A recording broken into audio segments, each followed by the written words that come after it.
So Arsenal entertain Man City on Sunday at the Emirates Stadium, and we've got to be careful because they're starting to find their feet. It's a bit of a shaky start for them, but they're starting to find their feet, and Haaland's starting to find his scoring boots as well.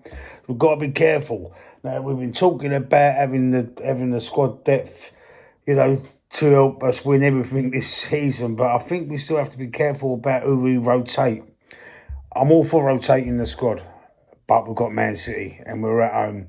Though there's players that look a little bit tired already, like Declan Rice could do with a rest. I think Mendy weren't on the ball, like against Athletic Club like he was in the game before against Forest. So there's some slight concerns there. But I think everyone's going to be up for this game, and I'm an advocate for rotating the squad. Absolutely am. But when you're going up against Man City, you've got to pick the strongest possible squad, in my opinion. There might be some arguments for resting players for maybe the first 55, 60 minutes, but how are we going to cope without them players in the team? I mean, I'm not suggesting that we should all of a sudden drop Rice and bring in Norgard or something like that. I'm not saying that, but maybe start strong. Hopefully get a couple of goals, go 2-0 up or whatever, and then maybe we can bring the bench players on, which Arteta now calls finishers. He's the word substitutions or substitutes to finishers. I mean, what the hell is this manager on? He's trying to, reinvent the wheel, as Shane Guna says. I mean, it is ridiculous. But anyway, that's Arteta, that's not me. So what I'm talking about is we need to, if these players ain't there's any danger of them not being able to complete a full game, then you have to be sure to rotate them, and that's the purpose of the squad depth. So I'm going to go strong. I'm not going to start dropping players, as I just said. I'm not going to start dropping players for the sake of it, because this is a tough game. And maybe when we play Newcastle in the game after, in the Premier League, the game after, then maybe think about it. We've got Port Vale, I think, in between. I mean, definitely in the Port Vale game, wholesale changes for me. Wholesale changes. We should be strong enough. Our squad depth should be strong enough for a team like Port Vale. But against City, we have to go strong. And failing injuries, I'm not sure about Calafiori. I know he took a knock against Athletic Club on Tuesday, but if he's fit, he plays. But if he don't, do we bring in Miles Lewis-Skelly, or do we bring in the new left back or centre back, left back, in Sappi? Something I've been thinking about, and I would probably more likely lean towards Skelly in that scenario, but and then maybe bringing on Hinsappi after 60 minutes, something like that. So let's start with the goalkeeper. Rao, obviously, picks himself. So left back Calafiori, failing that, I'm going with Miles Lewis-Skelly.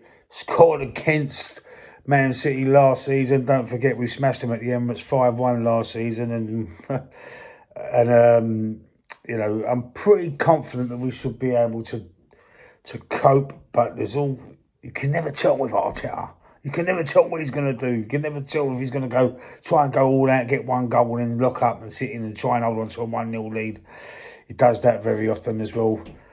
So we've got to be very, very careful there. But I would be going for Calafiori, if not Skelly. Obviously, we're going to have Gabriel and Mosquera in the centre-half positions. I'm leaving out Saliba. Maybe bring him on last 15 minutes to replace Mosquera, just to give him some legs back. Let's see how it goes. It depends on what's happening in the game as well. It depends on what the score is by then. Timber, right back. In the midfield, you've got to stick. I think you've got to stick with this one. It's a stick or twist. But to start the game, I think you've got to stick with Declan Rice and Mendy. Going 4-2-3-1, by the way. As a double pivot. One sits, one goes. Declan Rice can join the attack, while Zubimendi can sit back and, sweep up if he has to, protect that back four. Across the front, the attacking midfield, on the right-hand side, going to stick with Madueke in the 10. Hopefully Odegaard won't be brought back in. Hopefully he won't. In the 10, I want to go for Eberechi Eze. Play him in his natural position. Please play him in his natural position. Been advocating for him to play there. He's wasted out on that left-hand side. You could tell against Athletic Club. He just didn't hardly touch the ball. He's wasted out there, and you had Arteta screaming at him to hug the touchline. It's not his game. It's not his game. Like, you can pull up heat maps. Sky Sports pulled up an heat map. People will say, no, he played there for Crystal Palace. He didn't. He didn't. There's a heat map out there. The heat map means he's inside. He's in the 10. He might drift left, but he comes inside, and he's in the 10. Check the heat maps for Sky Sports if you don't believe what I'm saying. But anyway, he's in the 10. Over on the left, it's going to start with Martinelli. I think Arteta will start with Martinelli on the left anyway, probably sacrificing Eze and bringing in Odegaard into that midfield, or Moreno in the 10. That's what Mikel Arteta will probably do. If Odegaard ain't fit, he will use Moreno there, not Eze. But I've got a feeling that he will be using Martinelli over on that left-hand side, and I'm going to use him as well.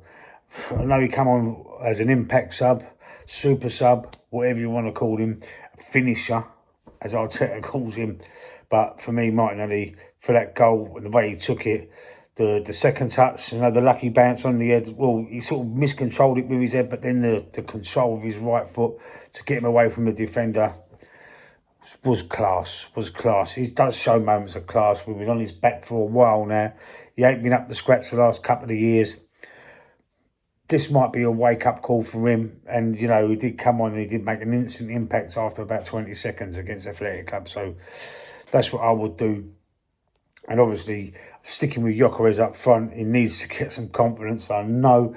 But I think, with Eze behind him, might have a better bit of service. I think they could even drop that to a 4-4-2 and have Eze just sitting off of Gyökeres up front there. Anyway, that's what I would do. Let me know what you would do in the comment section below.